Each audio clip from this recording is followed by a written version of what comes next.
Families and friends who've lost loved ones to gun violence have given their support to a radical overhaul of South Australian firearm laws. The changes aim to make it much harder for criminals to own guns and reduce the number of weapons in the community. Johan Grove knows the impact of gun crime all too well.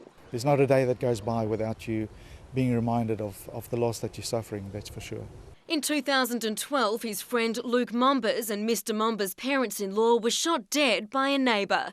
In that year, there were an estimated 260,000 unregistered guns in Australia, and the state government is determined to reduce that number.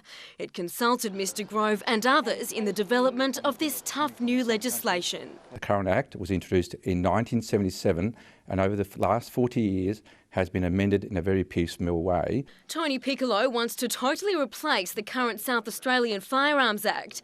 The new bill proposes a permanent amnesty to encourage people to surrender unregistered guns to police, tighter storage requirements, increased penalties for breaching regulations, and banning firearm ownership for anyone convicted of violent crime or drugs offences. The issue of access by theft is a commonplace issue, and we as firearms owners have a special role to play. The new legislation also calls for firearms used in crimes to be destroyed or permanently removed from the community.